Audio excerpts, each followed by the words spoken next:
My name is Jerry Geist. I'd like to talk about my travels to Nepal. In 2002, while I traveled around Nepal, I went to Chitwan National Park. I had the opportunity of seeing wild animals there, including rhinoceros, elephants, and Bengal tigers. To begin with, I went to a travel agency to negotiate the cost of a tour.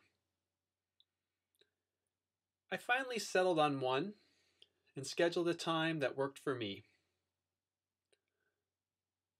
The day to leave came. I was picked up by the tour guide in a van. We traveled about 3 hours south of town to the national park, which was right on the border with India. Upon arrival, we had to leave the van at a river, and then we canoed over to an island.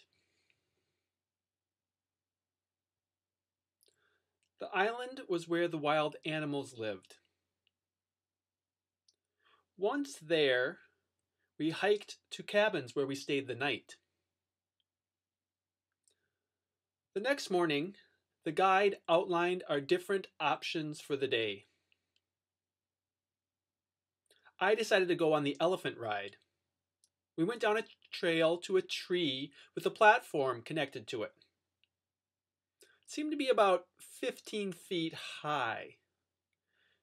We went up to the platform and waited. We saw the elephants coming toward the platform. The trainer, on top of an elephant, maneuvered it under to where we were waiting. On the elephant's back was another platform for 4 people to sit on. The trainer sat on the elephant's neck. I sat on the back left side of the elephant. When we were all loaded and ready, we started on our journey through the jungle looking for rhinos. We enjoyed the ride and our search. We finally spotted a rhino lying next to a water hole. He seemed to be resting because he was warm. The temperature was quite hot. Everyone was snapping away on their cameras. As we were leaving, our elephant decided to chase another rhino. The trees toppled over from the elephant crashing through the jungle. The branches were brushing the tops of our heads, and I had to duck a few times. Even as all that was happening, I managed to take some pictures. I did lose my hat, and I thought it was a goner, until a woman sitting in front of me informed the trainer. The trainer then stopped the elephant and steered the elephant backwards. The elephant pivoted and grabbed my hat with his trunk, handed it to the trainer, who then passed it back to me.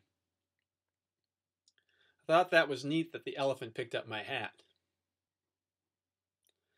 At the end of the hour-and-a-half tour, we stopped to have some lunch.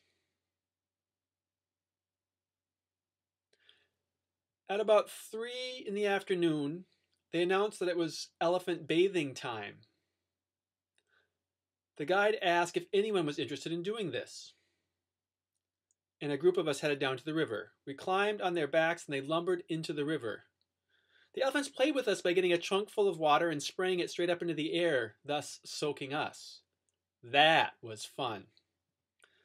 Then the elephants lay on their sides and we washed their bellies. Their skin was unbelievably rough. This was how elephants kept cool on hot days. We got back on the elephants and returned to dry land. Overall, I had an amazing time in Nepal.